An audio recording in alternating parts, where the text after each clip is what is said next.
Seguimos con un punto más del tema de espectroscopía, en el que vamos a ver la radiación electromagnética y el espectro electromagnético. ¿Qué es una onda electromagnética? Bueno, una onda electromagnética está formada por dos campos, un campo eléctrico y un campo magnético que vibran perpendiculares.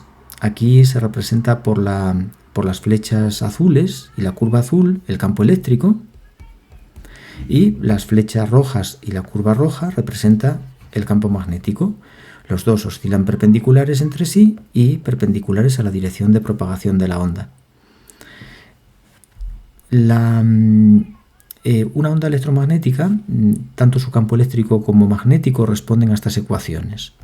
El campo eléctrico es igual a E0, que se llama amplitud, es la amplitud de la onda, la amplitud del campo eléctrico, por E elevado a I, que multiplica a omega t, omega se llama frecuencia angular, es la frecuencia angular, menos K por R, donde K se llama número de ondas. El K es el vector de ondas, es el vector de ondas, K.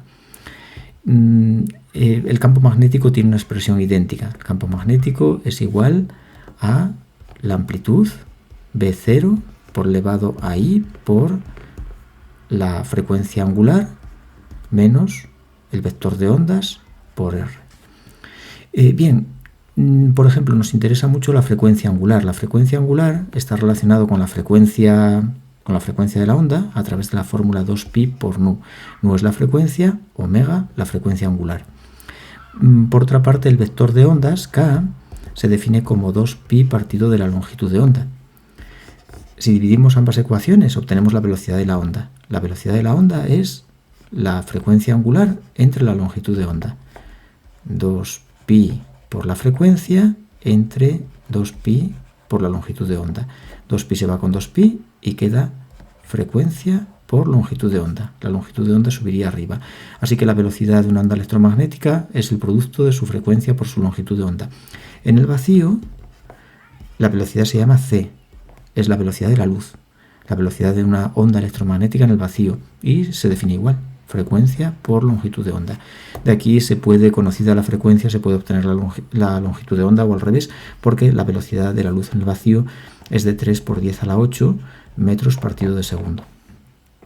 Bien, la longitud de onda se define como la distancia entre dos crestas consecutivas, bien del campo eléctrico o del campo magnético, eso es la longitud de onda.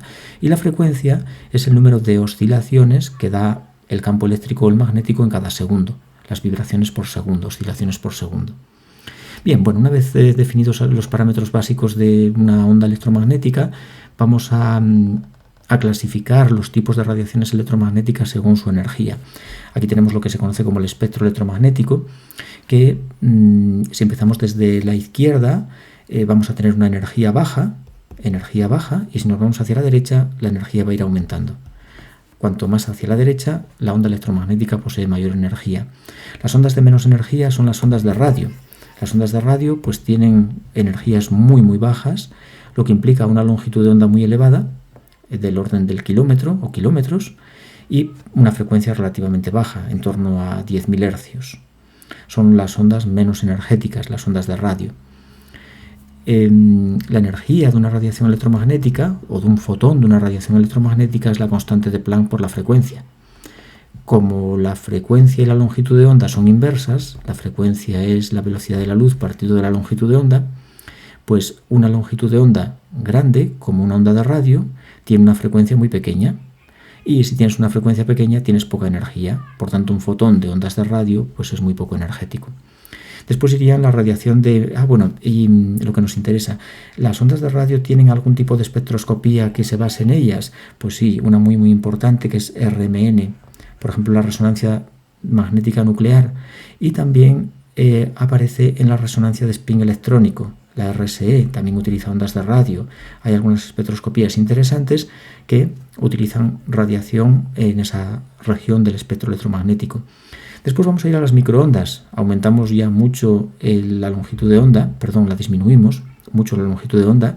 Ahora hablamos del orden de centímetros, 10 a la menos 2 metros, centímetros, y frecuencias que ya superarían los 10 a la 8 hercios. 10 a la 8 hercios. Son radiaciones más energéticas, Y tienen una espectroscopía que las utiliza, que es la espectroscopía de microondas. Sí, espectroscopía de microondas, o también se puede llamar la espectroscopía de rotación pura. Rotación pura. Espectroscopía de rotación pura. Las microondas se usan para hacer espectros de rotación pura. ¿Qué es eso? Bueno, es un espectro que se basa en aportar a una molécula una radiación de una energía adecuada para que le permita subir en sus niveles rotacionales. ¿Recuerdas que la energía rotacional venía dada por un número cuántico que era el J, el número cuántico rotacional, J0, 1, 2, 3, etc.? Bueno, pues la radiación de microondas es la justa para que las moléculas roten pero no vibren. Y obtenemos espectros de rotación pura, transiciones entre niveles de energía, pues por ejemplo de J0 a J1, de J1 a J2, etc. Esto es el modelo del rotor rígido, que lo tenemos del tema de cuántica. En el tema de átomo hidrogenoide tienes un punto en el que estudiamos el rotor rígido. No quiero liarlo demasiado. Bien, y por ejemplo si nos vamos al infrarrojo, tenemos ya valores de longitud de onda de 10 a la menos 5 metros y frecuencias superiores a 10 a la 12. La infrarroja es una radiación mucho más energética que la microondas y tiene una espectroscopía muy famosa asociada, que es la espectroscopía de microondas. Los espectros de microondas. ¿Qué digo? Perdón, los espectros de infrarrojo. Espectros de IR, como los que hacemos en orgánica para determinar la función orgánica que tiene una molécula. La espectroscopía infrarroja se basa en la radiación infrarroja. ¿Qué permite esta espectroscopía? Bueno, pues al ser mucho más energética que la de microondas, ya permite que las moléculas vibren. Por supuesto, van a rotar también. Y por tanto, esta espectroscopía de microondas se habla de una espectroscopía rotovibracional. Si te das cuenta, un espectro de microondas tiene unas bandas anchas, porque están formadas no solo por transiciones entre niveles vibracionales que los da el oscilador armónico, sino también son unas bandas anchas porque tienen también transiciones rotacionales. La molécula vibra pero también rota y por tanto da lugar a esos espectros llamados rotovibracionales. Y después iría la radiación visible. Bueno, te comentaba antes que las microondas son muchísimo más energéticas que las de radio, la infrarroja es mucho más energética que microondas, pero si te fijas aquí llegamos a la visible, que es la radiación que llega a nuestros ojos y es muchísimo más energética que el infrarrojo y bueno, no nos hace daño. Es decir, digamos que hasta este punto las radiaciones para nosotros son poco energéticas y poco dañinas. La visible y la ultravioleta, que ya empieza a ser dañina para nosotros, permiten un tipo de espectroscopía que se llama electrónica. Porque